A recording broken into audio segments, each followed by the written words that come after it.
On va y aller même si la technique nous a un tout petit peu trahis. Désolé pour ces quelques minutes de retard. Nous sommes en direct sur BFM Business, télé et radio. Vous le savez, on va passer 1h30 ensemble ici à Jouan-Josas pour l'Université d'été du MEDEF. On va parler de l'équipe de France. L'équipe de France, que faut-elle pour gagner? Avec évidemment l'un qui pilote justement cette équipe de France, c'est Jean-Yves Le Drian, le ministre des Affaires européennes et le ministre des Affaires étrangères qui sera avec nous. Il s'occupe notamment du commerce extérieur, du tourisme. C'est un homme clé du gouvernement. On aura aussi deux grands patrons, en l'occurrence Jean-Paul Agon, le président de L'Oréal, et puis Fabienne Dulac, la directrice exécutive d'Orange France. Et puis on aura peut-être un peu pour les bousculer, les coacher, peut-être donner leur avis, le philosophe Raphaël Enthoven, et puis Jean-Claude Onesta, qui est l'expert, celui qui a fait gagner évidemment l'équipe de France de handball. Il est président de la fédération. Mais tout de suite, avant, j'appelle Jean-Dominique Sénard, le président du groupe Michelin. Il va nous dire un peu justement qu'est-ce qu'il faut changer à cette équipe de France, quel diagnostic il fait sur la situation ici en France. Et puis surtout, est-ce qu'il y a un art de la réforme? Parce que le pays, paraît-il, est difficile à réformer. En tous les cas, c'est l'endroit où on parle de réforme. Jean-Dominique Sénard, bonjour. Merci. Bonjour. Salut. Bien.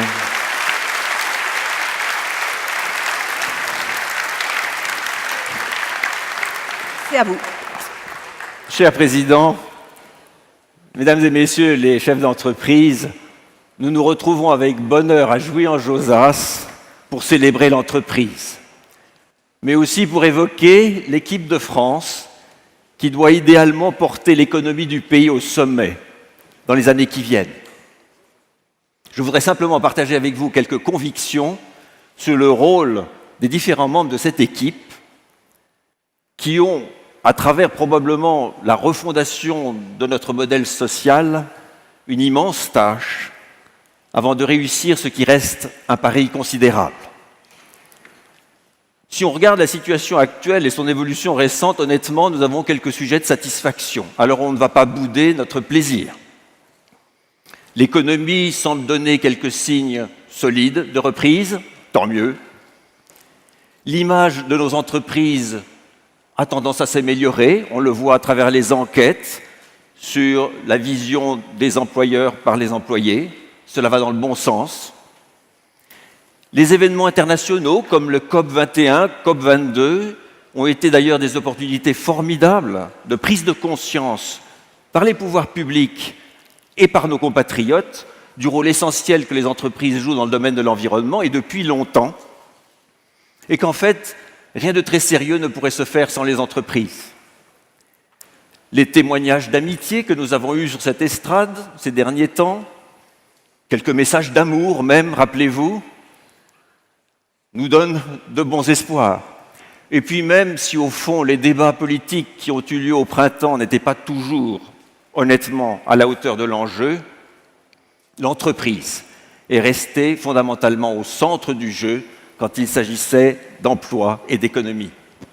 Alors tout ça est très encourageant. Mais en même temps, si je peux me permettre cette expression, comment est-ce que nous ne pourrons pas envisager les contraintes que nous subissons au quotidien et les immenses défis que nous avons devant nous à traiter? La responsabilité sociale et sociétale de l'entreprise s'accroît tous les jours. Et j'allais dire tant mieux. Mais cela se traduit souvent pour nous par un flux de contraintes administratives qui ne tarit pas. Ces contraintes nous viennent d'un peu partout, de l'Europe, oui, mais aussi, avouons-le, de notre cher Parlement national, quand elles ne sont pas aggravées par l'administration française lors de la transcription dans le droit français ou dans leur mise en œuvre. La question de la pression fiscale sur nos entreprises est toujours là. Et nous n'avons pas de raison de douter des intentions du gouvernement actuel consistant à revenir sur les errements du passé.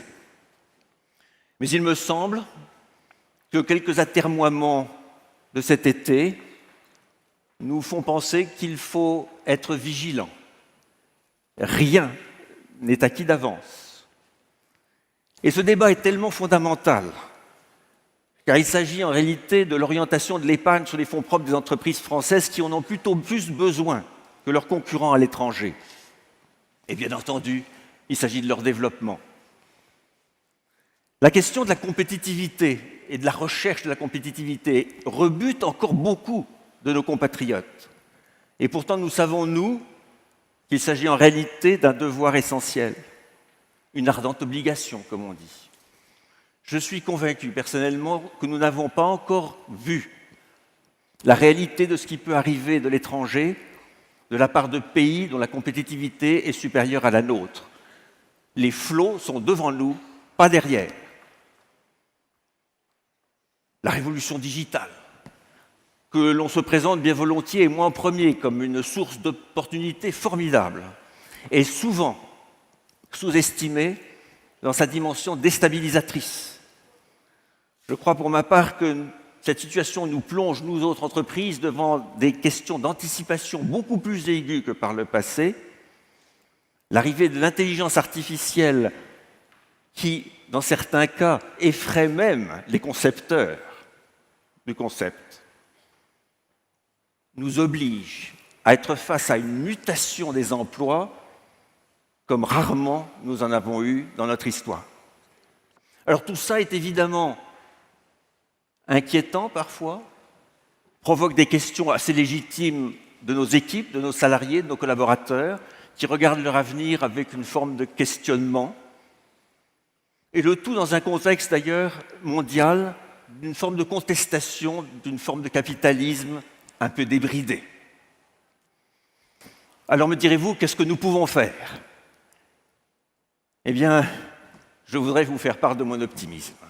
Je suis convaincu que nous pouvons reprendre le défi de la modernisation du pays. Alors comprenons-nous bien, probablement pas sur la base du modèle social actuel, qui n'a d'ailleurs de modèle que le nom, tellement il a été peu imité. Et on peut le comprendre compte tenu des résultats globaux en matière de croissance et d'emploi. Mais nous pouvons le faire sur une nouvelle base, parce que l'alternative qui se pose à nous est simple. Soit nous abandonnons notre spécificité et nous nous alignons sur l'étranger, et puis on verra bien. Soit nous prenons le taureau par les cornes, nous le reprenons en main, nous le refondons et nous lui redonnons sa légitimité. C'est naturellement dans cette voie que je voudrais vous emmener. Mais soyons clairs, la question ne se traitera pas tout seul. La question ne se traitera pas tout seul, et c'est justement du rôle de l'État, du rôle des entreprises, que ce soit à titre individuel ou collectif, que ce soit du rôle des entreprises et des pouvoirs publics, que je voudrais vous parler maintenant. Que doit faire l'État pour rénover notre modèle social? C'est un peu prétentieux de ma part, mais je voudrais dire que l'État a un rôle central dans la mise en œuvre de la confiance sur la durée. L'État doit faire beaucoup de choses, nous le savons. Mais il doit d'abord, et Monsieur le ministre qui est arrivé, cela tombe bien, il doit d'abord donner tous les moyens nécessaires aux personnes en charge de la sécurité intérieure et extérieure de notre pays, sans quoi aucune confiance dans la durée n'est possible. Il doit nous aider. Il doit nous aider à mettre en œuvre un vaste programme de formation économique à l'école, bien au-delà de ce qui doit être fait pour remonter le niveau relatif de nos écoles et de nos universités. Et il doit surtout être totalement exemplaire en matière de gestion de fonds publics. Parce que sans quoi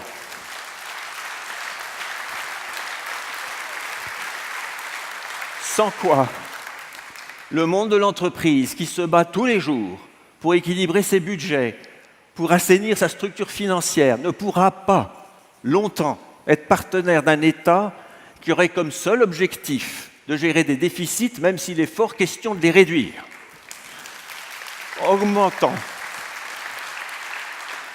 augmentant par là le niveau de la dette française qui atteint des niveaux considérables et parfois vertigineux. Nous entrons dans une période importante. Très honnêtement, les élections qui ont eu lieu au printemps, les projets d'ordonnance sur le droit du travail, les projets fiscaux qu'on nous annonce font lever, avouons-le, un certain vent d'espoir. Mais il ne faut pas que cet espoir soit déçu. Il n'y aurait rien de pire qu'un élan brisé. Nous le savons tous, le monde entier nous regarde avec objectivement aujourd'hui une attention bienveillante. Mais tout ce à quoi nous aspirons, l'investissement en France et sa reprise, un niveau normal d'investissement à l'étranger en France, le retour des jeunes et des entrepreneurs qui sont partis, parfois pour des raisons fiscales, nous le savons, créer des emplois à l'étranger, tout ceci n'arrivera que si nous avons une perspective de confiance dans la durée. Alors oui, chers amis, pour réformer notre modèle social, l'État a une énorme responsabilité, celle d'établir cette confiance. Alors me direz-vous, les entreprises? Eh bien, les entreprises peuvent attendre beaucoup de l'État, mais sachons-le, nos compatriotes attendent beaucoup de nous. Et nous avons là, de ce point de vue-là, un rôle individuel à jouer et un rôle collectif pour modifier notre profond modèle social. À titre individuel, je me rappelle l'année dernière ici, je nous exhortais collectivement à ne pas trop nous pencher sur nos talents, qui sont si nombreux, on le sait, mais de nous occuper plutôt de nos mérites, c'est-à-dire ce qu'on nous aura fait de nos talents. Et nous avons un devoir essentiel en tant que chef d'entreprise de faire fleurir nos talents.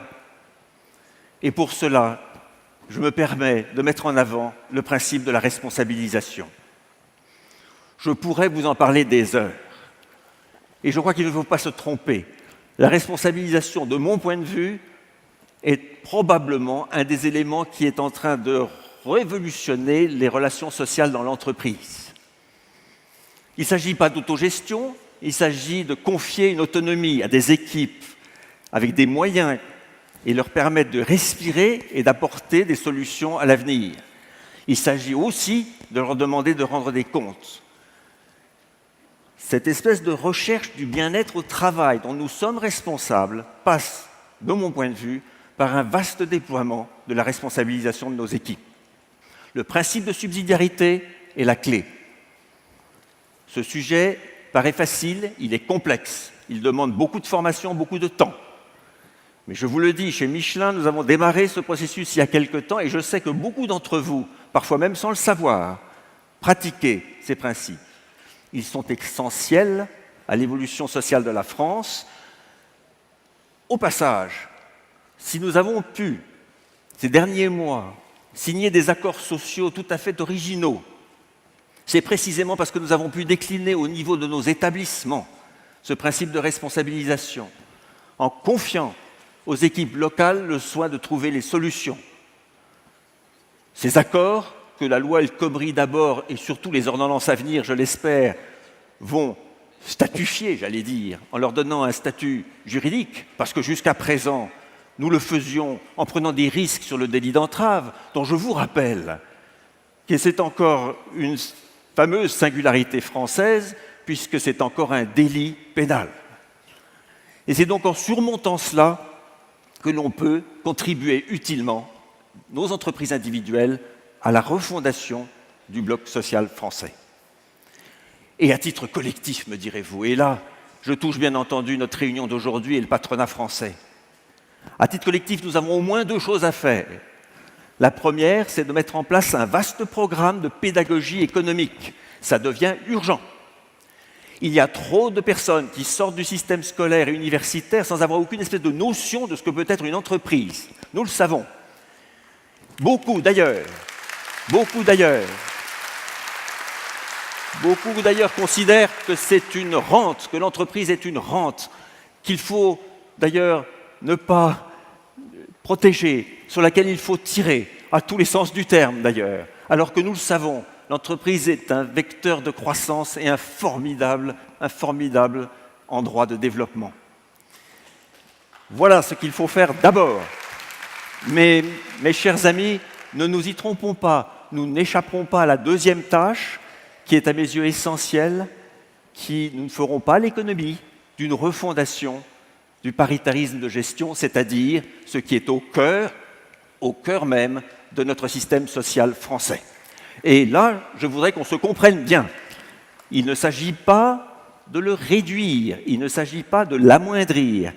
Je considère qu'il n'y aurait rien de pire qu'un pays qui n'aurait pas de corps sociaux constitués. Comprenons-nous bien.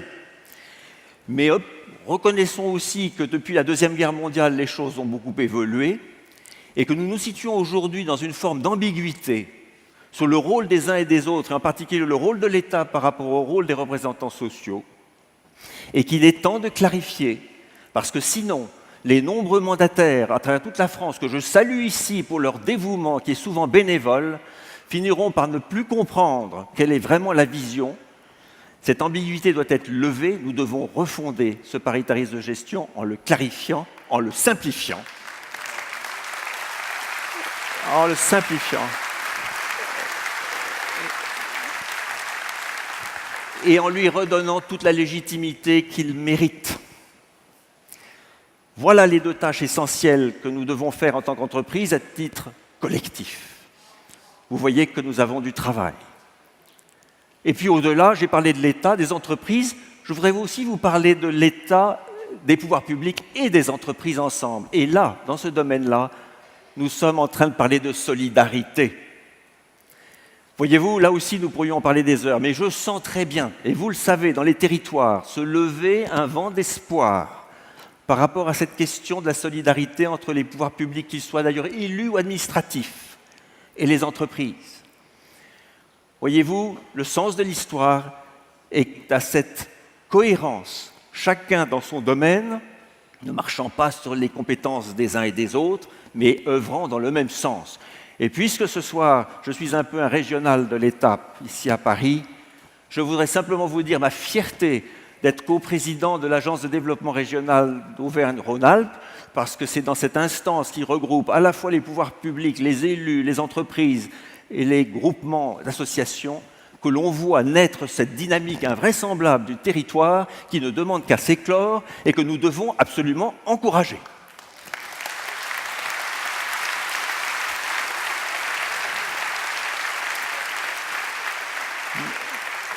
Je pourrais vous citer des exemples à l'envi. J'en ai un en tête. Une initiative récente dans laquelle Michelin a été impliqué au premier chef. Une création d'un campus entreprise qui regroupe en Auvergne 200 entreprises, les pouvoirs publics, la région, pour créer un pôle unique pour les candidats de l'apprentissage, et vous savez que c'est un thème qui m'est cher, pour enfin corriger un des grands défauts de l'apprentissage en France, qui est l'inadéquation entre les offres d'emploi et les formations dispensées. Je pense que ceci est né dans un territoire et ce qui prouve la force des territoires. Voilà, mesdames et messieurs, les quelques pensées que je voulais vous livrer et les quelques convictions qui me rendent très optimiste par rapport à l'objectif de la refondation de notre système social et donc de l'économie française dans l'avenir. Mais puisque nous sommes entre nous, je vais rajouter un vœu que j'ai déjà d'ailleurs émis sur cette estrade. Pour être fort dans les années qui viennent, il faut que le patronat français soit fort. Il faut qu'il soit plus uni. Et par conséquent, plus agile, et oserais-je le dire, plus indépendant encore par rapport à ses ressources financières. Je le dis parce que nous allons vivre une époque importante sur les quelques années qui viennent. L'Europe va se construire, je l'espère du moins, et nous en avons bien besoin, parce qu'il serait quand même temps qu'en Europe aujourd'hui, on ait la force nécessaire pour résister à ces mondes considérables qui ne se contentent pas de nous observer, et qui nous considèrent plutôt aujourd'hui comme des proies, qu'autre chose, parce que nous n'avons pas les moyens de résister. L'Europe doit être forte et le patronat français dans cet élément-là doit être très fort, parce que c'est comme cela que nous pourrons influencer la destinée. Je vous le dis, c'est fondamental, l'unité du patronat est quelque chose d'absolument essentiel.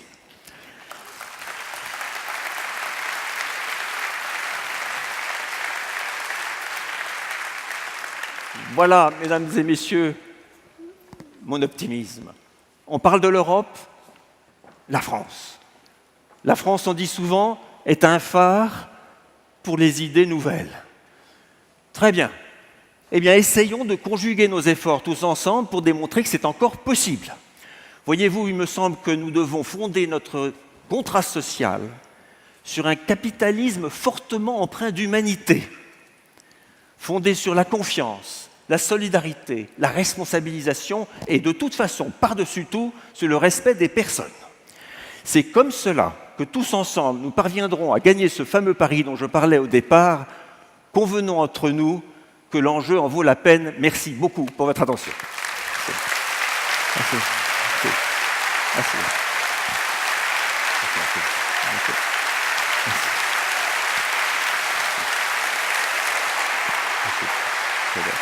Merci. Merci beaucoup. Merci. Merci. Voilà. Merci. Merci beaucoup. Merci, Président. Merci.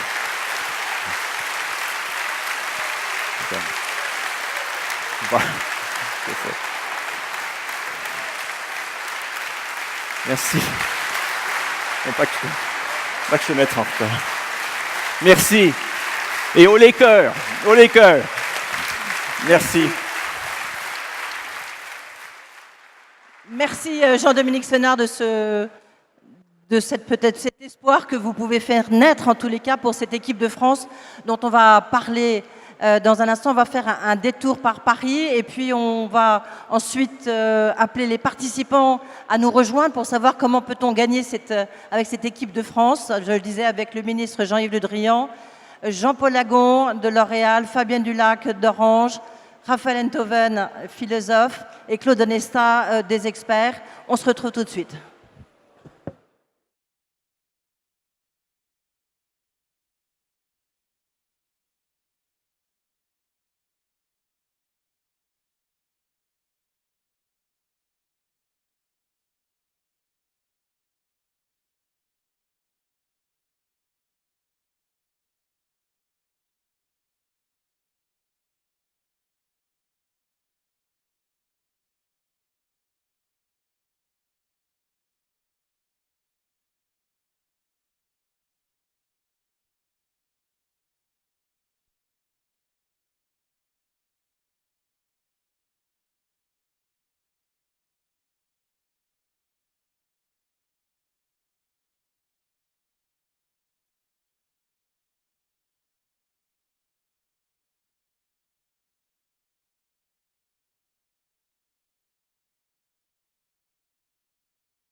Et toujours en direct sur BFM Business et BFM TV. On va parler de cette équipe de France. Est-ce que ça existe? Est-ce que ça a un sens? Une équipe de France pour conquérir le monde. J'attends mon petit jingle. C'est les conditions du direct. Je suis désolée, c'est un peu compliqué. Est-ce que on peut commencer à dribbler ou à envoyer le ballon? Ça serait une bonne idée, avec Claude Onesta. Je compte sur vous pour les bouger. Hein. Surtout après ce qu'on vient d'entendre. Vous me donnez le top départ et nous y allons.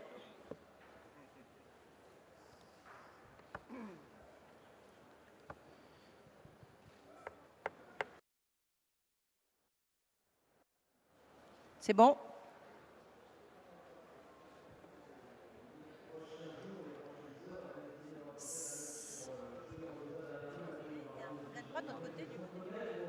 Je précise. Voilà. Voilà. Attention.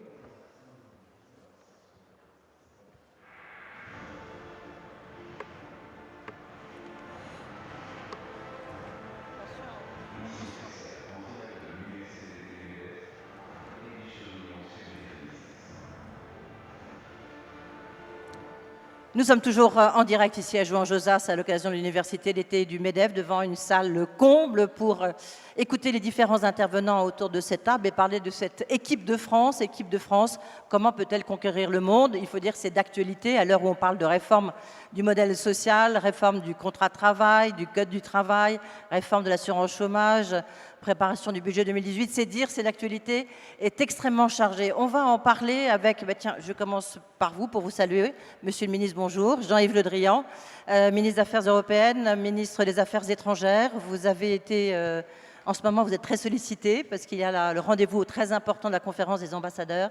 Donc, merci d'autant plus d'être là. À vos côtés, Jean-Paul Agon, président du groupe L'Oréal. Bonsoir, ou bonjour. Il fait encore très, très beau ici.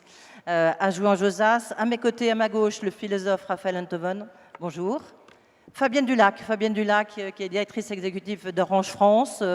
C'est quelques 77 000 personnes. Vous nous direz, est-ce qu'il faut changer ou pas le modèle social? Ça, c'est la question piège. Et puis, celui qui va peut-être tous vous coacher, vous dire qu'on ne fait pas bonne route. En l'occurrence, Claude Onesta. Je parle un peu comme lui avec l'accent. Claude Onesta, donc les experts, président de la Fédération française, évidemment, de handball. Et c'est lui qui a conduit les experts au sommet. Vous nous direz, qu'est-ce qu'il faut faire? Jean-Paul Agon, j'ai envie de commencer par vous, leader mondial de la cosmétique. Vous êtes un groupe international. Est-ce que vous vous sentez français? Est-ce que lorsqu'on dit L'Oréal est un groupe français, ça a un sens, l'équipe de France, est-ce que ça a un sens pour vous? Et pas de langue de bois, s'il vous plaît.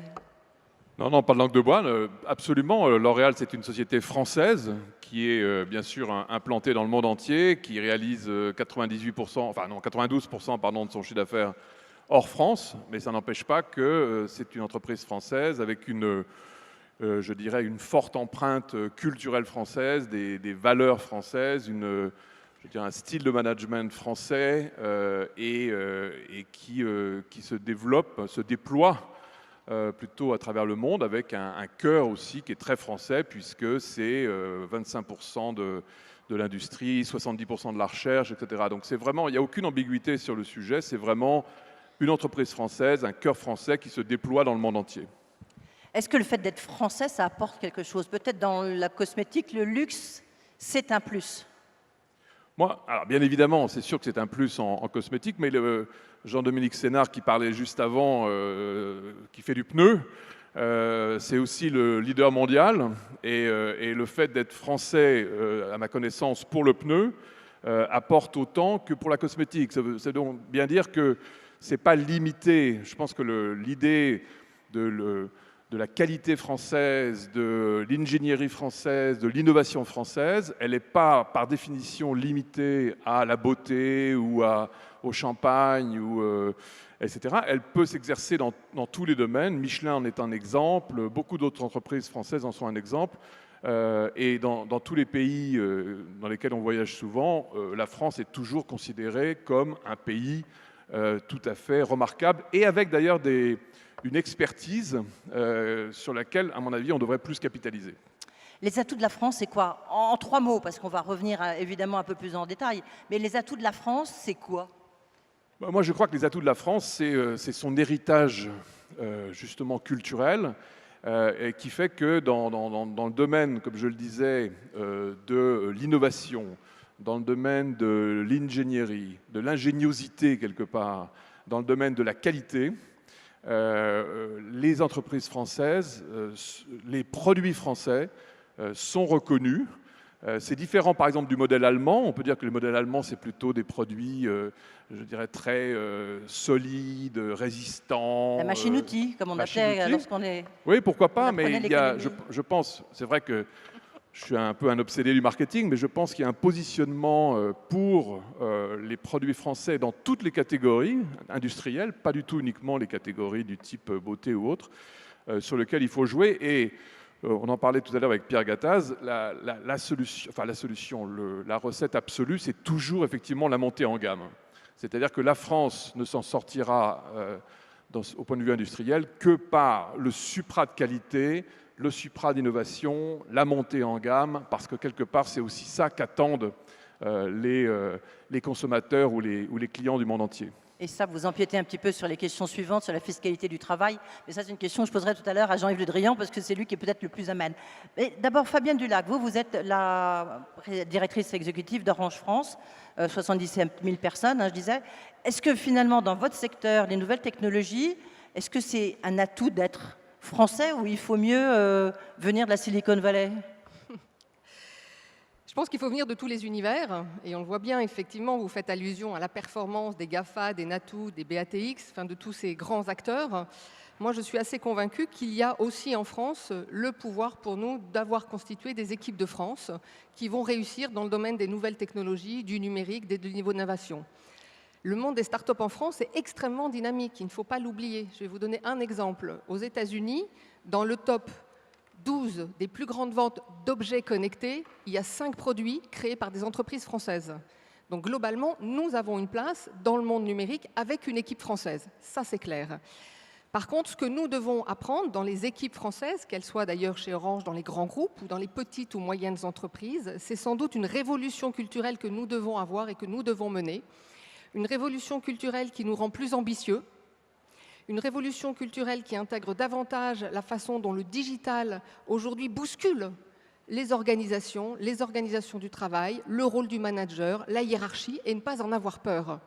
Ne pas en avoir peur, ça veut dire aller de l'avant, accepter qu'il y a ces mouvements qui génèrent non pas des révolutions technologiques, on en vit tous, vous en avez vécu chez L'Oréal, je pense que chez Michelin aussi, nous on en vit depuis 1886 avec la première ligne téléphonique. Ce que nous vivons tous aujourd'hui, c'est une révolution culturelle, salariés et managers. Et c'est ça sans doute que nous devons réussir dans l'équipe de France, où qu'elle soit. En même temps, lorsque vous allez à l'étranger, le fait d'être Orange, est-ce que c'est un plus, là aussi? Et les atouts de la France, vous l'avez déjà un peu expliqué. C'est un atout. Nous sommes un petit peu proches de cette histoire. Orange, c'est d'abord un groupe historique, effectivement. 50% des résultats du groupe sont faits en France. Et néanmoins, nous avons 265 millions de clients dans le monde. Je n'en ai que 30 millions en France. C'est déjà pas mal, mais je ne suis pas dominante. Donc oui, être Orange est très important à l'international. Et je vais vous dire une chose, être Orange et avoir une marque puissante est important à l'international. Et ça aussi, c'est une culture en France qu'il faut que nous ayons et que nous développions pour être un acteur international. La culture de la marque. Merci Fabienne Dulac. Je me tourne vers vous, Jean-Yves Le Drian. Vous conduisez les affaires européennes, les affaires étrangères, et puis aussi, vous êtes en charge de conduire l'équipe de France à l'étranger. Est-ce que vous êtes à un moment un peu historique ces jours-ci? J'imagine que vous savez qu'il se passe quelque chose jeudi prochain, donc après-demain, très attendu, notamment ici par le Code du travail et peut-être aussi par les dirigeants d'entreprise à vos côtés. Qu'est-ce que vous pouvez faire? Je pense qu'on se trompe de tribune. Il fallait inviter le Premier ministre. Il fallait attendre jeudi matin. Donc ne comptez pas sur moi pour effleurer des sujets qui sont de la responsabilité. Pour faire gagner l'équipe de France. Par contre, pour prendre le relais de Madame Dulac, j'ai aussi un peu d'expérience de l'équipe de France à l'exportation, puisqu'il m'est arrivé dans une vie antérieure de vendre quelques petites choses à l'étranger, dans le genre aviation ou sous-marin. Et j'en ai tiré quelques leçons. Et je le dis ici, devant vous, je compte faire en sorte que les leçons que j'ai pu tirer de cette expérience de vendeur puissent être généralisées d'une certaine manière à l'ensemble des activités à l'exportation, parce que nous avons quand même un problème qui ne va pas, c'est que notre déficit de biens et services est considérable et on ne peut pas rester comme ça. Donc il y a quelque chose qui cloche. Peut-être qu'on y reviendra. Mais on ne peut pas faire comme si tout allait bien. Mais je reviens à mon expérience de vendeur. Singulièrement, d'ailleurs, le plus significatif n'est pas celui des Rafales, mais plutôt celui des sous-marins en Australie, qui est le plus récent. D'autant plus que c'est le plus gros contrat jamais passé, 34 milliards d'euros.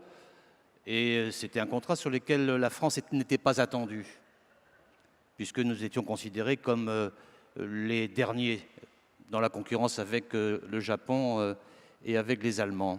Et nous avons gagné à la surprise générale. Qu'est-ce que je retiens comme leçon de cette opération? dont les effets vont être considérables, y compris pour vous tous, dans la présence de la France dans cette partie du monde qui est quand même une partie très porteuse en ce moment.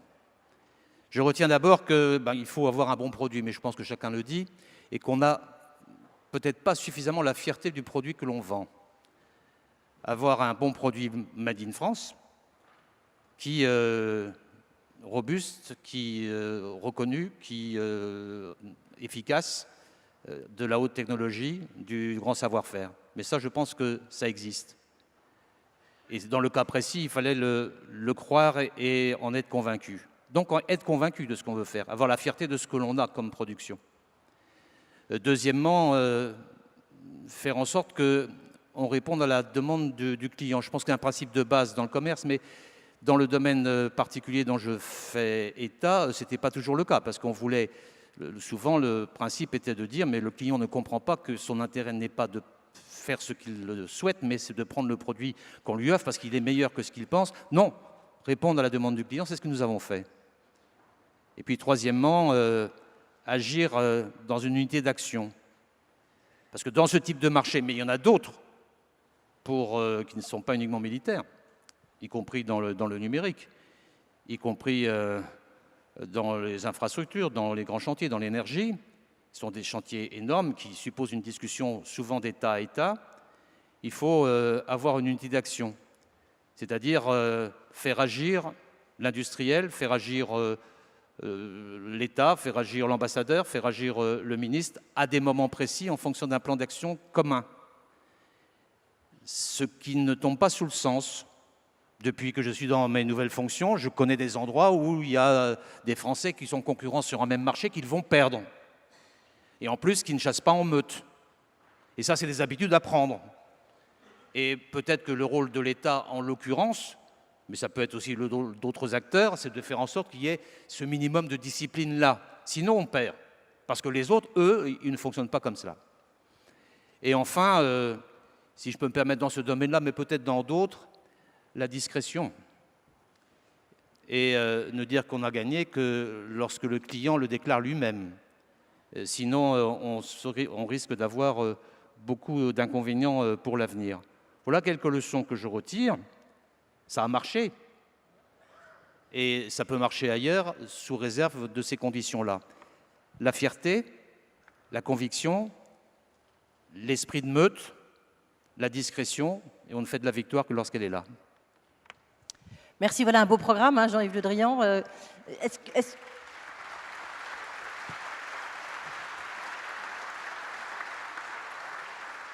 Est-ce que ça passe quand même, parce que là, vous donnez une feuille de route assez serrée, assez cadrée, hein, ça se voit que vous sortez du ministère de la Défense et qu'effectivement, vous avez réussi à décrocher des très très gros contrats.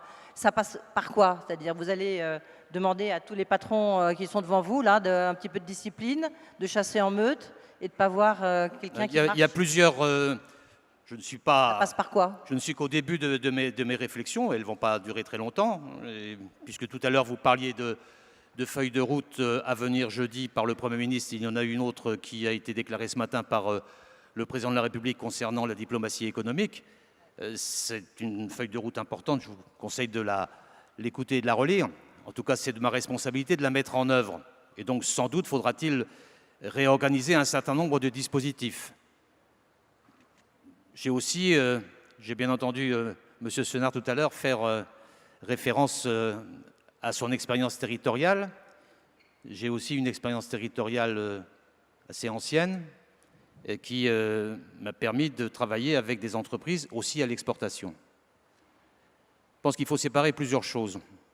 Je vais rapidement, quatre points. Concernant les grands contrats, les grands chantiers, les grandes opérations, j'en ai évoqué quelques-unes tout à l'heure.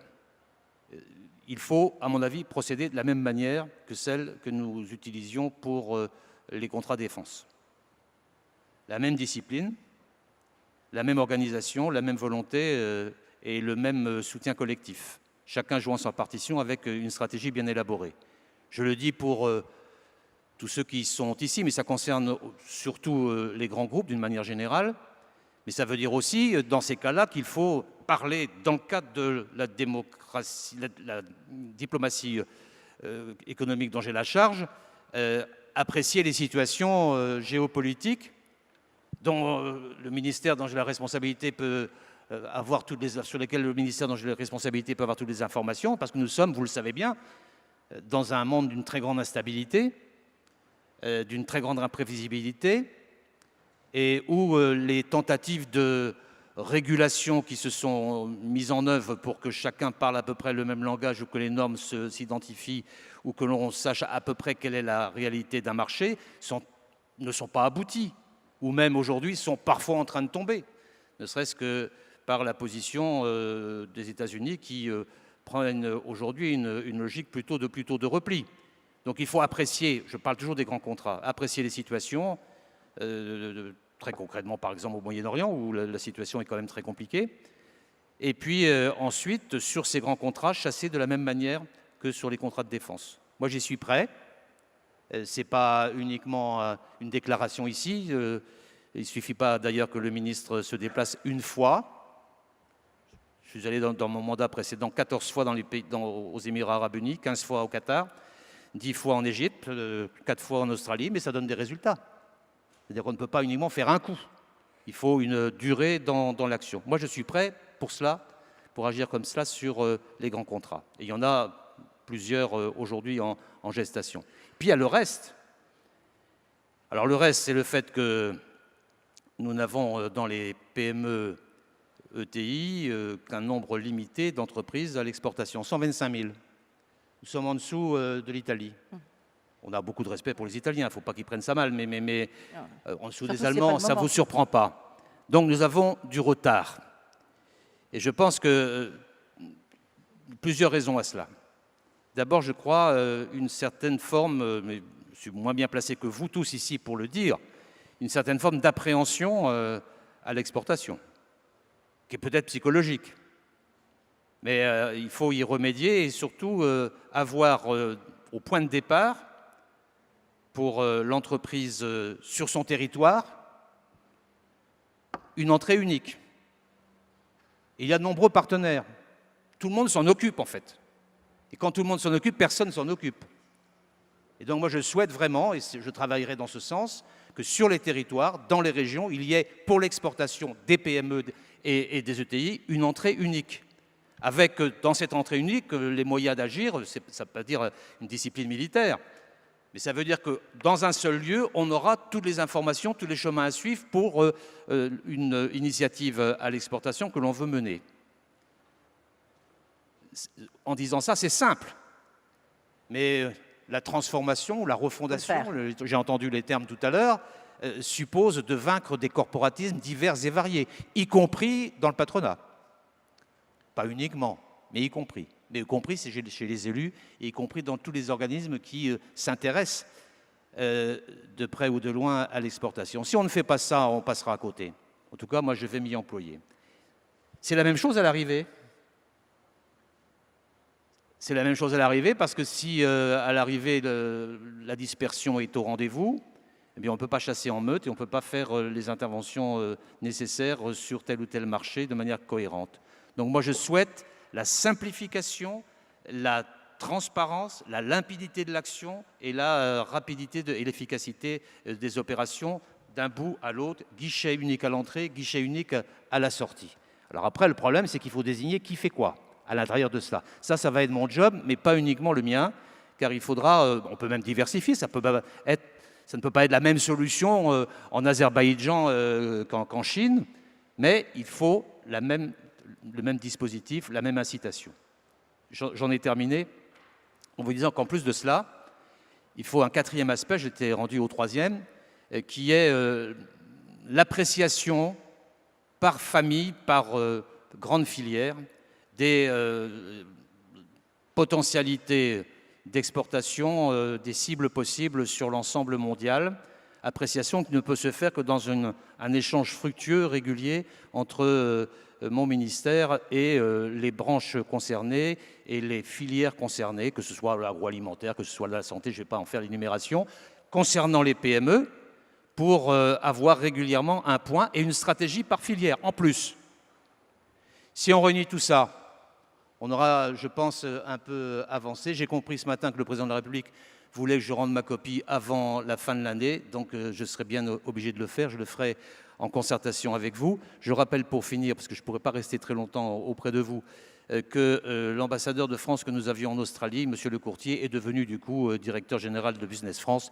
Ça sera un élément de mémoire de ce qu'on a fait dans le passé et peut-être d'incitation pour l'avenir, et que Business France sera présidé par l'un de vos pairs, M. Cagny. Ça sera aussi des éléments qui permettront d'être plus performants à l'exportation. Nous avons à prendre toute notre place. Je pense qu'il faut qu'on dise la France est de retour, et elle est de retour aussi à l'exportation.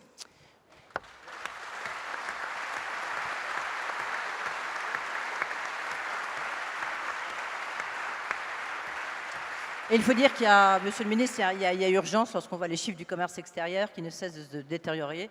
Vous avez raison, il y a un peu urgence. Raphaël Enthoven, je me tourne vers vous. Vous avez écouté Jean-Paul Agon, Fabienne Dulac, Jean-Yves Le Drian. Vous voyez, il y a de quoi faire. En même temps, en France, on aime bien le French bashing, mais pourtant, le thème de cette université, c'est la confiance. Qu'est-ce qu'il faut ? Ah oui, moi j'ai l'impression que le pays est fatigué d'être fatigué. Ça fait plus de 10 ans que je viens ici, que j'assiste à ça, et je dois dire que la plupart des rencontres ou des plénières au MEDEF en général ressemblaient à des incantations plutôt. Il faut, on doit, on pourra, un jour, vous verrez, etc. etc. Et j'ai un peu le sentiment qu'on est passé du futur au présent. Le pays est fatigué d'être fatigué, comme si pour une fois, ce qui est très rare, il s'était passé vraiment quelque chose en politique notamment. Et je trouve ça étonnant. Alors c'est d'autant plus étonnant que nous avons objectivement un pays parfait. Je parle de géographie.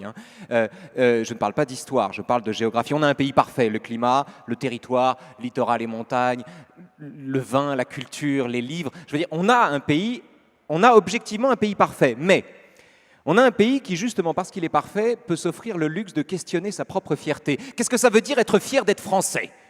Si être fier d'être français, c'est être fier de ce que la France fait de bien, on pourra toujours vous rétorquer ce que la France a fait de mal.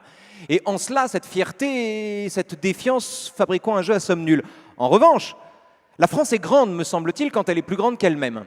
C'est-à-dire que la fierté d'être français s'applique ou prend un sens, non pas quand une tradition l'emporte ou quand un folklore l'emporte, mais la fierté d'être français prend un sens quand la France va plus loin que la francité. La France est porteuse de valeurs qui excèdent la France, qui dépassent la France. La France est plus grande que la France. La France n'est grande que quand elle est plus grande qu'elle-même. Parce que ce n'est pas un très grand pays, sinon. C'est un pays parfait, mais ce n'est pas un très grand pays. Et le deuxième point, le deuxième paradoxe sur lequel je voulais insister rapidement, c'était cette question de la réussite, puisque vous m'y invitez. Au fond, c'est le même problème. Effectivement, on a en France, incontestablement, un problème avec la réussite. Ce que je veux dire, pour le dire très simplement et très schématiquement et grossièrement même, on a un peu de mal en France à penser que celui qui possède quelque chose ne l'a pas volé à quelqu'un, en gros. On a un peu de mal à envisager la richesse autrement que comme une prédation ou que comme une façon de dépouiller quelqu'un. C'est une logique que Nietzsche, pardon de le citer ici, mais pourquoi pas après tout, que Nietzsche interprète et analyse lui-même comme l'expression du ressentiment. Et ce qui est très intéressant dans l'analyse qu'il en propose, c'est qu'il dit, vous comprenez, les plus nobles valeurs, les plus grandes valeurs sont en secret, discrètement, l'expression du ressentiment, des pensées ressentimenteuses, comme il dit. Donc, il y a cela, effectivement. On a un ressentiment, mais ce ressentiment se porte sur la réussite. C'est très intéressant parce que c'est un ressentiment qui se donne la vertu pour alibi, puisqu'il prétend s'en prendre à l'égoïsme de celui qui a réussi.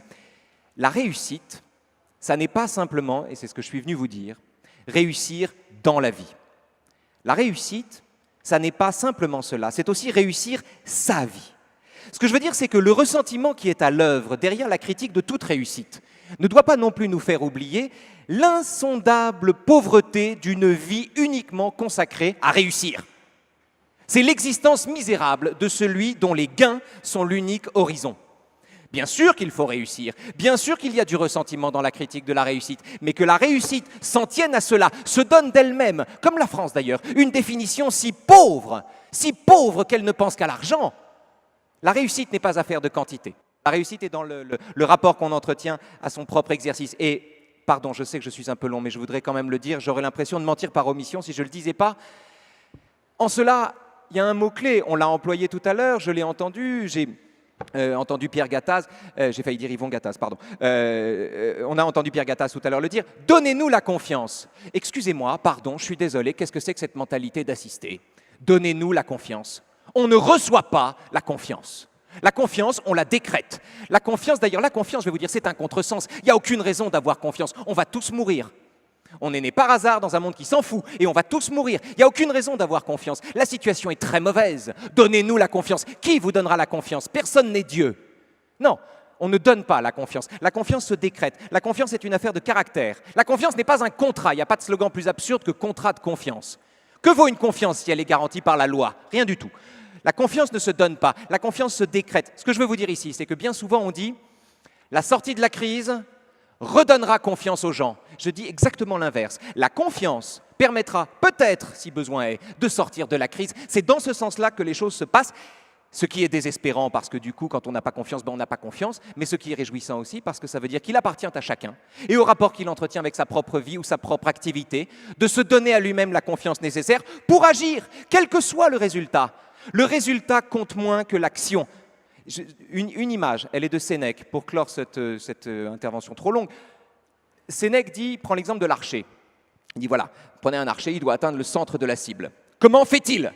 S'il vise le centre de la cible, il ne l'atteint pas. S'il travaille la rectitude du geste, il a peut-être une chance d'y parvenir. Il faut travailler la rectitude du geste. On est obsédé par l'horizon. N'oublions pas l'instant, le présent et le geste correct. Merci. Merci, bravo, bravo.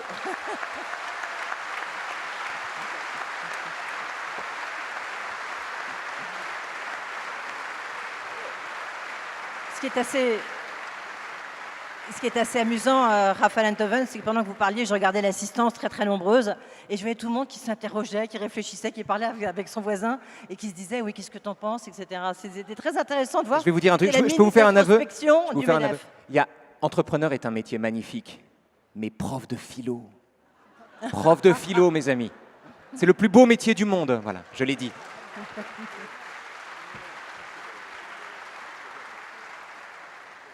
Claude Onesta, je vous passe la parole tout de suite. Juste une réaction peut-être, pardon, Jean-Paul Agon, Jean-Yves Le Drian, Fabienne Dulac, à ce que vient de dire Raphaël Enthoven. Vous retenez quoi, Jean-Paul Agon? Moi, j'exprime moins bien que Enthoven, bien sûr, mais de toute façon, tout ce qu'il a exprimé, c'est la base du métier d'entrepreneur. La base du métier d'entrepreneur, et je pense que tous les gens dans cette salle qui sont des entrepreneurs savent bien que la confiance, c'est ce qui fait tout démarrer, c'est le pari sur l'avenir, c'est le pari sur sa capacité à réussir, la confiance est absolument déclencheur de l'entreprise, de toutes les décisions jour après jour, absolument, c'est au cœur de l'activité. On dit souvent c'est l'alpha et l'oméga de la sortie de crise. Je pense que c'est l'alpha. Bien sûr. C'est pas l'oméga, c'est l'alpha. Tout à fait raison, bien sûr, c'est la confiance qui fera sortir de la crise. C'est ce que disait d'ailleurs Pierre Gattaz, c'est la confiance qui va nous faire repartir. Jean-Yves Le Drian, vous Moi, en tirez quoi par rapport à votre stratégie? Je ne vais pas revenir sur la confiance, je partage la force de l'incantation. Je vais revenir sur le problème du pays avec la réussite, parce que ça me semble être le diagnostic le plus pertinent. On a eu cette complaisance et ce confort d'être dans le déclinisme répétitif, ce qui est d'ailleurs le signe d'une absence de confiance en soi. Et d'une certaine manière, ce confort a été un peu mortifère, parce que la réussite était suspect, collectivement suspect, considéré comme tel. Je pense que nous sommes en train de reprendre confiance dans la réussite. Et ma synthèse, ce serait reprendre confiance dans la réussite. Je suis très frappé dans les déplacements que j'ai déjà pu faire, il y a peu de temps, mais assez nombreux, de voir comment, sur la scène internationale, diplomatique, mais aussi économique, il apparaît au moins dans l'appréciation des acteurs, peut-être pas encore dans les faits, le sentiment que la France est de retour. Et donc, si on peut se dire ça ensemble, la France est de retour dans la réussite et la confiance dans sa réussite. La France est de retour. Fabienne Dulac, très rapidement, et après, les recettes du coach. En une phrase. Donc, je ne suis pas professeur de philosophie, je suis simplement dirigeant, mais je vais quand même reprendre Sénèque. Sénèque disait il y a quelque temps, il ne faut pas attendre la fin de l'orage, il faut apprendre à danser sous la pluie. Et je pense que la posture du dirigeant tout au long de sa vie, c'est d'apprendre à danser sous la pluie et à contrer les orages, les vents contraires en permanence pour aller au-devant de cette confiance. Oui, alors, magnifique. Et il y a un texte de Sénèque qui vous plaira infiniment, qui s'appelle « La vie heureuse ». Et dans ce texte, il faut savoir que Sénèque était l'homme le plus riche de son temps. Il était riche comme Voltaire l'a été ensuite. C'était l'homme le plus riche de son temps. Et il était stoïcien. Et il disait tout le temps, moi l'argent, je m'en fous. Enfin, il ne le disait pas comme ça, mais en gros, moi l'argent, c'est pas, vous savez, moi l'argent, je peux le perdre, etc. Bon, voilà. Et les gens disaient, comment toi, le stoïcien, le philosophe, tu es plein aux as. Et Sénèque répondait cette phrase extraordinaire, il dit, écoutez, moi je possède de l'argent, vous c'est l'argent qui vous possède. Tout ça en termes de critique du ressentiment. Le seul problème, c'est que la bonne objection qu'on puisse faire à Sénèque, évidemment, la seule bonne objection, celle recevable, celle qu'il entend, bien sûr, c'est que aurait-il autant que cela l'amour serait-il si désintéressé s'il n'avait pas un rond? Autrement dit, le vrai luxe que donne l'argent, ça n'est pas le luxe, c'est le droit de s'en moquer. C'est le droit de ne pas s'y intéresser. Et de ce point de vue, Sénèque développe une conception qui est une conception finalement de l'oisiveté antique qu'il est excellent de fréquenter aujourd'hui, en ce moment, en particulier quand on est débordé. Voilà, comme ça, c'est dit, on a appris des choses ce soir. Claude Onesta, vous, comment fait-on pour motiver une équipe? Pour d'abord créer une équipe, parce qu'on a entendu, Jean-Yves Le Drian trouve qu'il n'y a pas suffisamment d'équipe, il faut apprendre à chasser en meute. Est-ce qu'il faut de la discipline? C'est quoi les recettes du coach? Écoutez, je crois que Raphaël Enthoven vient de vous faire une démonstration de ce qu'est un coach. C'est-à-dire, on peut dire la même chose que ce qu'il vient de dire, avec peu d'énergie, avec peu de passion, et tout d'un coup, ça va impacter beaucoup moins les gens que de la façon dont il a dit. Donc je crois on parle très souvent, et j'écoute ce qui se dit depuis le début du débat, on parle de talent, on parle de compétences, on parle de savoir-faire.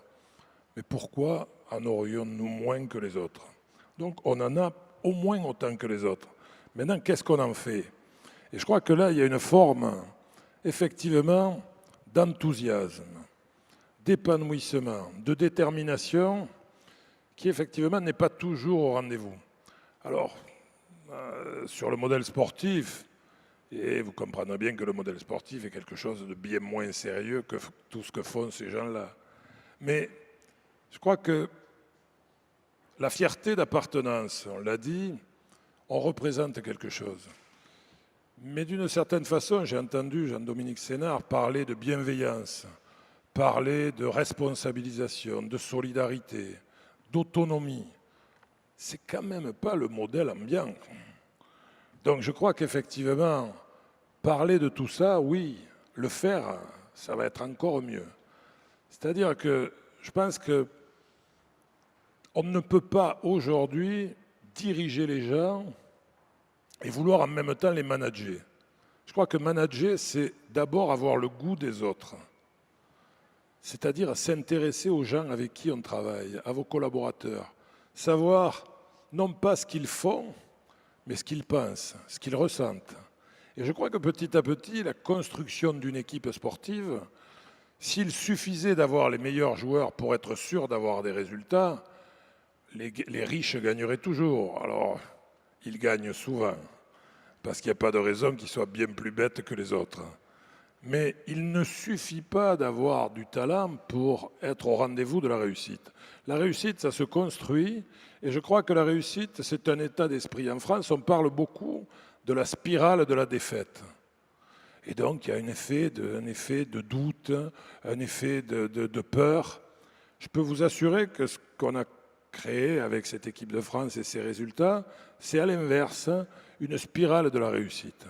C'est-à-dire que lorsque vous avez l'habitude de la réussite, lorsque vous avez l'habitude, effectivement, d'avoir mis les gens en coopération, d'avoir, et je dirais à Jean-Dominique Sénard, il y a un mot qui manquait dans ça, c'est loyauté.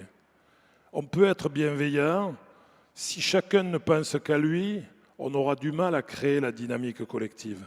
Et je crois que malheureusement, la construction qui est le modèle de réussite en France, c'est la construction du modèle individuel. Depuis le plus jeune âge, depuis l'école, on vous demande d'être le premier. On ne vous demande pas de vous préoccuper de ceux qui sont derrière vous, bien au contraire. Et je crois que la construction d'une équipe sportive, moi j'ai réussi à faire comprendre à mes joueurs qui au départ étaient très centrés sur eux-mêmes. Pourquoi? Parce que la réussite de l'un fait sa notoriété. Sa notoriété fait sa valeur contractuelle. Ce qui veut dire qu'au départ, non seulement on est concurrent de celui qui n'a pas le même maillot que vous, mais on est aussi concurrent de ses partenaires. Parce qu'effectivement, le gâteau n'est peut-être pas assez gros pour tout le monde. Donc je pense que la véritable bienveillance et la véritable collaboration, on ne la décrète pas, on la construit en faisant accéder les gens à la responsabilisation, mais comment? Là non plus, il ne suffit pas de dire aux gens « soyez responsables ». Que voulez-vous que je fasse de la responsabilisation si je ne suis qu'un individu obéissant? Si je me contente d'obéir, je ne suis responsable de rien, si ce n'est que d'avoir fait ce qu'on m'avait dit de faire. Si on veut que les gens se responsabilisent, il faut qu'ils participent à construire. Et plus ils vont participer à construire, plus ils vont avoir le sentiment de devoir défendre ce qui est leur propre production. Donc je pense que tous ces termes-là, on les connaît tous. La véritable réussite, c'est quand on est capable de construire avec les autres ce qu'on n'aurait pas réussi à construire seul. Et je crois que la véritable dimension de l'entreprise, moi j'ai de la chance aujourd'hui, on me sollicite beaucoup dans le monde de l'entreprise et la plupart du temps on me dit aidez-nous à constituer notre équipe. On a plein de joueurs de talent, mais on n'arrive pas à avoir une bonne équipe. Mais comment voulez-vous avoir une bonne équipe si la seule ambition de l'équipe, c'est de récompenser les uns plus que les autres en permanence? La notion même de concurrence est quelque chose qui détruit l'esprit d'équipe.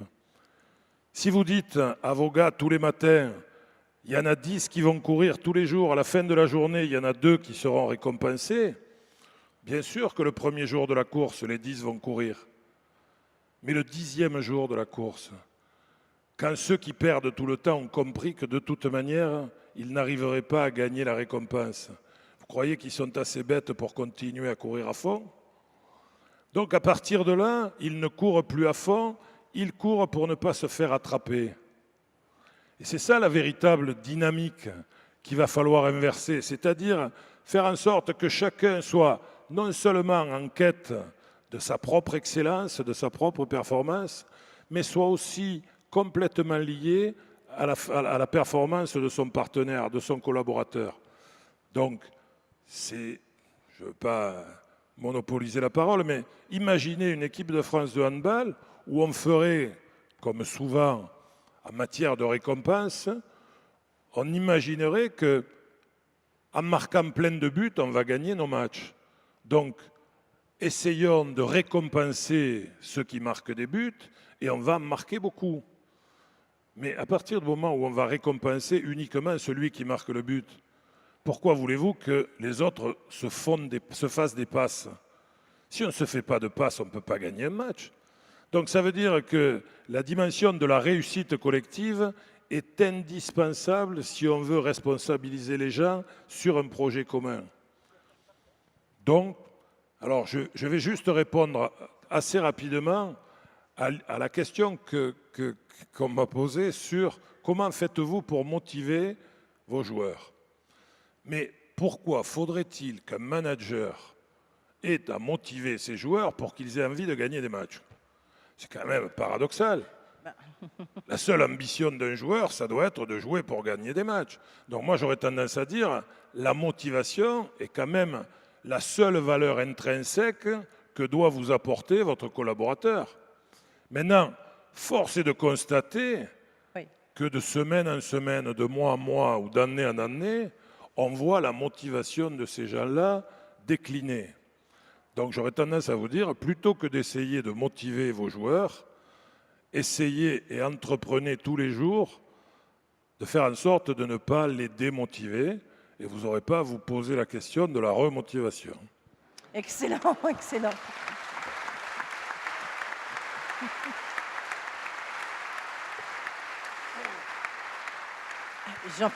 Jean-Paul Agon, je vous voyais bouillir, là, vous aviez envie de commenter ce que disait Oui, non, je trouve que ce que dit M. Claude Nesta est formidable. Pleine sagesse. vous posiez la question tout à l'heure de savoir qu'est-ce qu'il faut changer, peut-être, dans nos façons de faire, dans notre culture, pour que l'équipe de France gagne. Et on a évoqué 2 sujets qui étaient la confiance en soi et tout ce qui va avec. Mais l'autre sujet qui me paraît très important, effectivement, c'est le collectif. La France est historiquement, pour des raisons d'éducation, des raisons culturelles, une nation assez d'individus, individuels. Et très clairement aujourd'hui, la nouvelle génération, les millennials, les nouvelles entreprises, pour gagner, il faut jouer collectif.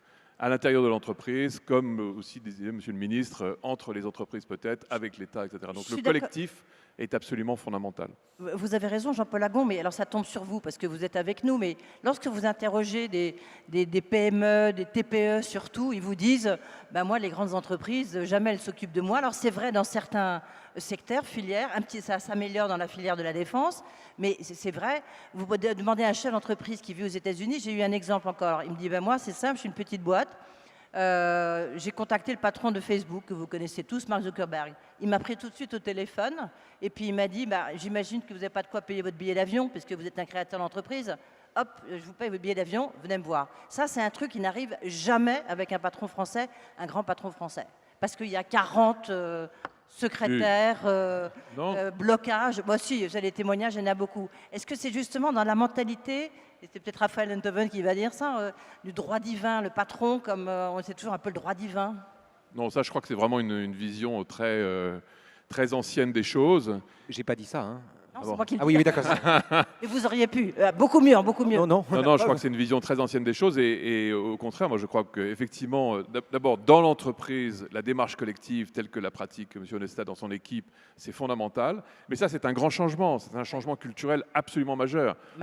On a lancé juste en une seconde une transformation culturelle fondamentale chez L'Oréal, qui était depuis 100 ans une entreprise basée sur l'excellence individuelle, pour transformer ça en une culture basée sur l'excellence collective.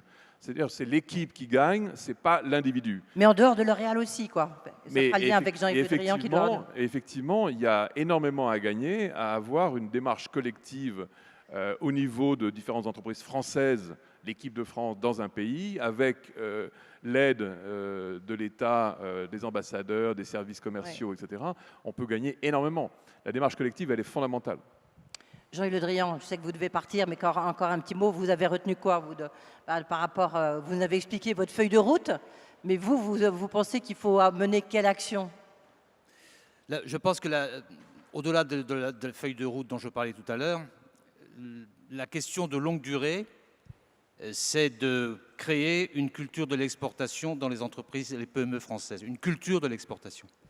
Et pour ça, il faut mobiliser tous les moyens qui ne sont pas uniquement les moyens liés à l'entreprise, mais aussi les moyens du sport, les moyens de l'université, les moyens de la chanson, qu'on sache que notre futur n'est pas de rester à la maison, mais de sortir, regarder ce qu'ont fait les autres, regarder ce qu'ont fait les sportifs, regarder ce que font les acteurs culturels.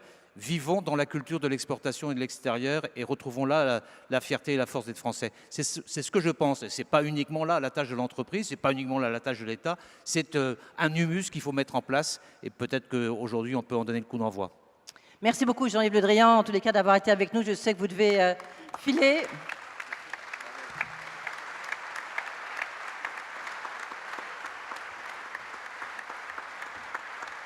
Et qu'en tous les cas, le rendez-vous est pris avec les chefs d'entreprise. Fabien Dulac, vous en retenez quoi de ce que disait Claude Onesta? Parce que c'est vrai qu'il faut apprendre à chasser en meute. Et moi, je maintiens quand même, Jean-Paul Agon, que ce n'est pas forcément dans la mentalité des chefs d'entreprise français. Comment faire pour que ça évolue? Je le disais tout à l'heure, je pense que, et vous l'avez repris, Monsieur Agon, on vit une révolution culturelle extrêmement importante. Derrière la révolution technologique, derrière on se cache tous, c'est avant tout une révolution culturelle. C'est un état d'esprit, mais c'est aussi accepter de changer et d'être dans des logiques d'intégration. Et on n'est pas dans des logiques d'intégration automatiquement. L'intégration, c'est, vous l'avez dit tout à l'heure, faire travailler des startups et des grandes entreprises. Chez Orange et une entreprise comme la nôtre dans le numérique, c'est clé. Sinon, je n'ai pas d'avenir, je n'ai pas de possibilité de me réformer, d'être innovant demain. C'est aussi intégrer les jeunes générations. c'est ce qu'on appelle ces digital natives, qui pensent l'entreprise différemment, qui pensent les process, qui pensent la hiérarchie différemment et qui vous aident à vous transformer et à accélérer la transformation. Nous, on a mis en place un petit process qui s'appelle la petite fabrique. Je donne la main à 30 jeunes tous les ans pour me repenser des produits, des services, des process. Leur premier réflexe, alors je ne l'ai pas dans ma poche, il me manque, c'est évidemment penser application mobile et gagner rapidité. Donc voilà, l'intégration, c'est ça. Puis l'intégration, c'est aussi, et là je le dis, celui de la diversité. Il faut aussi en France qu'on apprenne dans les entreprises à intégrer la diversité. Diversité des parcours, diversité des profils. On ne pourra pas se transformer, réaliser cette révolution culturelle, être collectif, si au global on n'accepte pas cette logique d'intégration et de diversité qui est la base même du collectif. Parce qu'un collectif, il est plus compliqué à construire, on en parlait tout à l'heure, que vous avez X individualités qui en plus se ressemblent. Donc voilà, c'est tout, parmi d'autres, en tout cas c'est pour moi des points essentiels, particulièrement chez Orange, qui est une entreprise ancienne, qui vit une révolution démographique, qui a une histoire. Et donc l'intégration de ces jeunes, on vient de recruter 10 000 jeunes en moins de 5 ans, c'est pour moi mon premier challenge. Leur trouver une place dans l'entreprise, leur donner les leviers de la transformation parce que sans eux, je n'y arriverai pas, et m'aider à construire l'opérateur de 2025 qui sera un opérateur ancré en France, mais qui aura une empreinte internationale parce que le monde, il est international et le monde, il est plus franco-français, pour nous en tout cas. Oui, absolument. Raphaël Enthoven. Oui, c'est marrant, juste un mot sur Orange. C'est quand même drôle que vous soyez à la tête d'une entreprise dont le vocabulaire, enfin, c'est un mot invariant. Elles sont orange, vous ne mettez pas de S à la fin, elles sont jaunes, vous en mettez un. Bizarrement, le mot est immuable et pourtant les pratiques manifestement ne le sont pas. Je voulais juste revenir un instant sur ce que vous disiez sur la diversité comme base du collectif et sur l'idée d'intégration en fait. Le risque de l'intégration dans une structure d'entreprise, naturellement, c'est l'uniformisation des gens qu'on intègre, c'est la phagocytation, je ne sais pas si ça c'est français ça. Je ne sais pas si c'est très français, mais pas sûr non plus. Hein. Mais enfin, on voit ce que ça veut dire. C'est pas franglais non plus d'ailleurs, c'est une autre langue. Enfin, c'est l'écrasement, si vous voulez, des individualités. Comment intégrer sans écraser une individualité? Et il y a un modèle qui fonctionne, qui est un modèle qui remonte au 5e siècle, avant notre ère, qui est le modèle de la République, le modèle platonicien de la République. Sur un point, le système platonicien est très hiérarchisé. Vous avez la tête, les philosophes, puis vous avez le cœur, le soldat qui protège la cité, vous avez le paysan, le ventre, puis bon. Et à cette tripartition correspond une hiérarchie dans le corps humain. Vous avez l'esprit, vous avez le cœur, et puis vous avez le ventre, et puis vous avez le bas-ventre. Et en fait, il y a chez Platon cette idée comme ça que la cité est une espèce de grand individu. Mais ce qui est très intéressant dans le propos de Platon, c'est que la justice pour Platon consiste pour chacun à développer son excellence propre. Alors, l'inconvénient, c'est qu'il n'y a pas d'ascenseur social. Vous naissez cordonnier, vous restez cordonnier. L'avantage, ou vous naissez chef d'entreprise, vous restez chef d'entreprise. Vous ne pouvez pas faire autre chose. L'avantage, ce qui est extraordinaire, c'est que la place de chacun dans le système n'engage pas sa valeur. Il est le premier à penser la possibilité d'une disparité de revenus, de métiers, de fonctions, de talents, de génie propre ou de vertu propre, sans que cette disparité engage la valeur des gens qui sont concernés. Celui qui est au-dessus n'est pas au-dessus, il est tout simplement ailleurs, sa fonction est différemment essentielle, mais elle l'est tout autant que celui qui est en dessous. Et je pense que c'est un modèle sur lequel, tout simplement, dans les entreprises, on pourrait travailler un peu, voilà, en exhumant quelques vieux souvenirs de terminale. Vous avez compris, Jean-Paul Lagon, Fabienne. Et comment vous réagissez, Claude Onnestin? On a le sentiment, sur la notion de l'intégration, vous êtes d'accord avec, même si vous êtes un peu à l'opposé, en tous les cas en termes d'expérience? Non, mais je pense qu'il faut effectivement partir de ce que l'on est. La société française, c'est quoi? C'est une société faite de mixité, de beaucoup de mixité, pluriculturelle, et je peux vous assurer que sur le plan sportif, c'est un élément déterminant de la réussite dans le sport français. C'est-à-dire que nous sommes en compétition très souvent avec des pays qui sont plus uniformes dans leur construction, dans les apprentissages. Moi, je peux vous assurer que quand vous essayez de faire jouer quelqu'un qui est né en Guyane avec un Marseillais, un Strasbourgeois, puis un Néo-Calédonien, je peux vous assurer que c'est d'une complexité énorme. Par contre, quelle richesse, quelle diversité de solutions. Là où l'autre te propose quelque chose de maîtrisé mais d'unique, nous parfois c'est moins maîtrisé mais tellement polyvalent. Et lorsque la palette des solutions devient large, vous, manager ou chef d'orchestre, vous avez devant vous une richesse sans fin. Et je crois que ça, c'est aussi quelque chose sur lequel il faut beaucoup investir. Et pour ça, il faut effectivement donner la chance à la différence, et non pas comme une obligation ou selon des quotas, mais en étant persuadé que c'est une richesse sur laquelle il faut investir. Donc je pense que véritablement, pour revenir juste tout à l'heure à ce que vous disiez, parce que quand on dit la force du collectif, alors il y a des gens chez qui ça donne encore des boutons, hein, collectif, collectivisme, les trucs, il y a des gens qui sont encore... Mettez-vous bien en tête qu'une équipe qui réussit, c'est effectivement, et c'est la première chose qu'on dit à un joueur qui fait partie de cette équipe, le premier élément que tu dois à tes partenaires, c'est ta performance. Si tu n'apportes pas ton meilleur niveau de performance individuelle dans la bassine du collectif, tu nous mets en danger.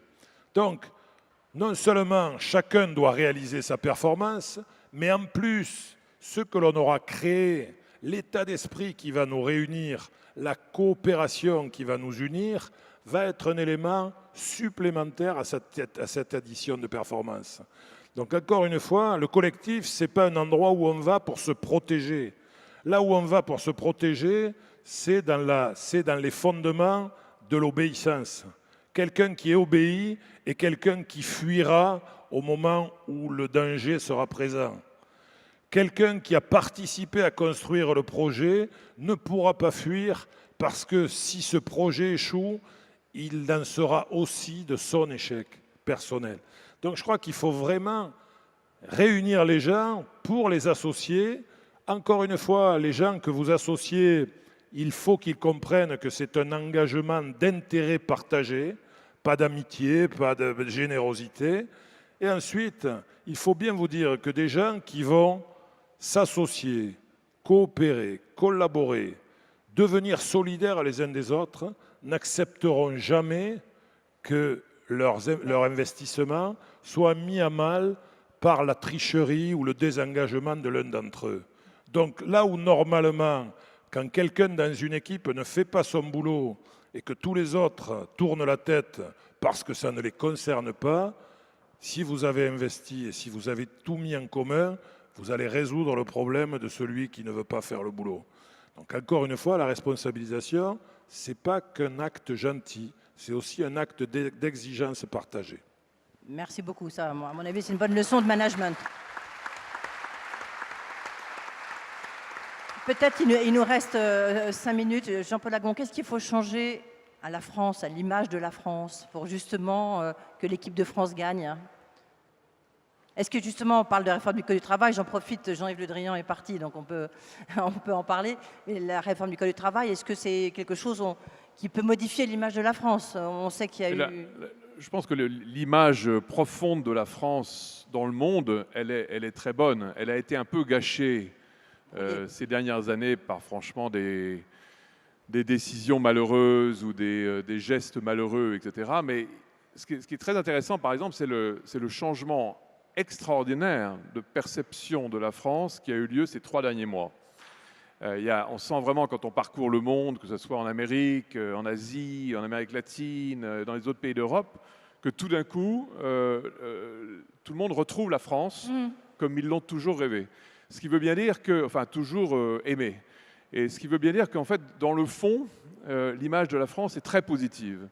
Et qu'il suffit d'un rien pour qu'elle redevienne quelque chose d'extrêmement positif et qui soit un support pour toutes les entreprises. Donc moi, je suis très, très optimiste là-dessus. Et encore une fois, c'est vrai pour tous les secteurs. Ce n'est pas vrai uniquement pour les secteurs... Et donc, ce qui est en train de se passer, là, va dans le bon sens. Pardon ? Ce qui est en train de se passer va dans le bon sens. Absolument, non, c'est extraordinaire, vraiment extraordinaire. Et la transformation s'est faite de manière extrêmement rapide. Ce qui veut bien dire que, moi je pense que dans le fond, Je suis sûr que M. Eindhoven va trouver une formule. interprétation philosophique à ça. Je pense que dans le fond, les gens du monde entier ont envie d'aimer la France. Ils ont envie d'aimer la France parce qu'ils ont envie de toutes les valeurs, de toute son histoire, de tout ce qu'elle a contribué à l'histoire de l'humanité, et que dans le fond, quand la France redevient positive, confiante, dynamique, tout d'un coup, tout le monde entier a envie d'aimer la France. C'est la différence entre les Français et les étrangers. Les étrangers ont envie d'aimer la France, les Français non. C'est tout le paradoxe. Il faudrait être étranger en son propre pays. Pour répondre à la question que vous posiez à Jean-Paul Agon tout à l'heure, je n'ai pas de conseils à donner, naturellement, je suis tout à fait non compétent. Juste une suggestion, injecter de l'harmonie dans la performance. Parce que, non pas pour être moins performant, mais pour l'être vraiment, c'est-à-dire n'être pas que ça.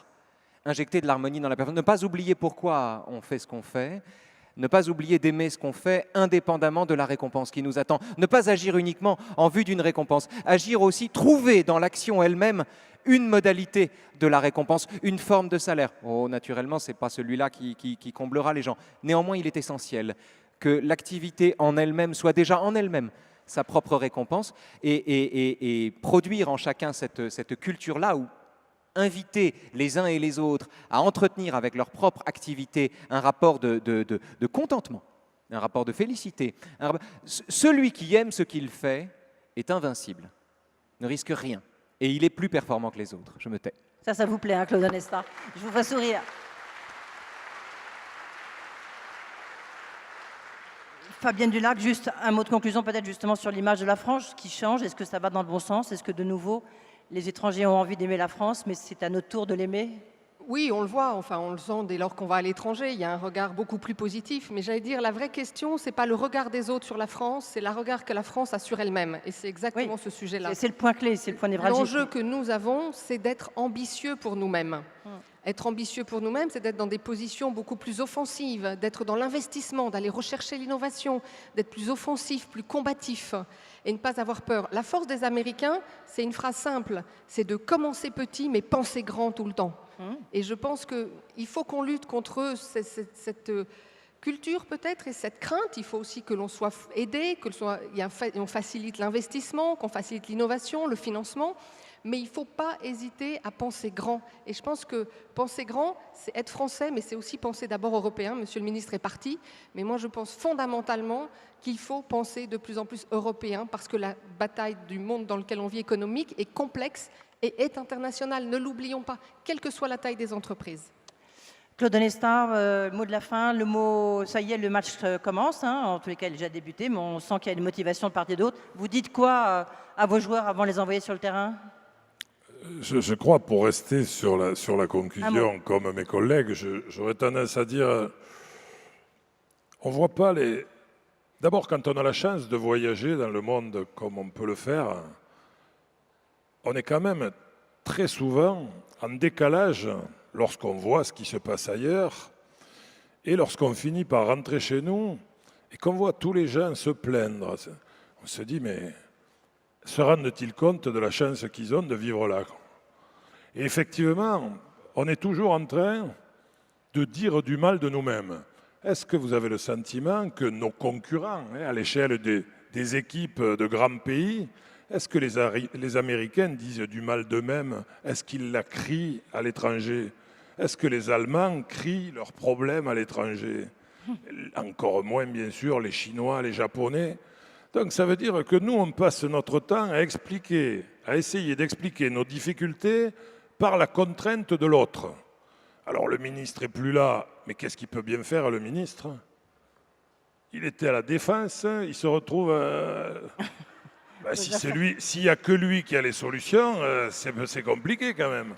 Comme vous le disiez, on vient de changer d'image dans le monde. Mais il ne s'est quand même rien passé. C'est-à-dire, on verra demain, mais pour le moment, il ne s'est rien passé. Donc s'il suffit de raconter des histoires et de se mettre en scène, essayons de le faire plus intelligemment et peut-être faisons vestiaire. Faire vestiaire, ça veut dire quoi? Dans un vestiaire, vous avez des gens d'origines diverses, de religions diverses, d'idées politiques diverses.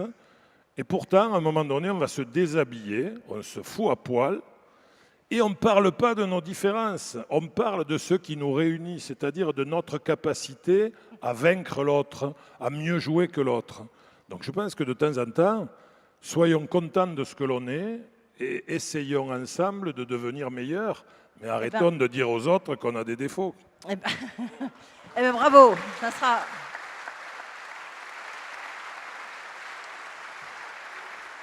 On va faire vestiaire. Ça sera, oui, ça sera le mot de la fin. Merci à tous. Et puis, allez, faisons vestiaire jusqu'à un certain point. Merci à tous, en tous les cas.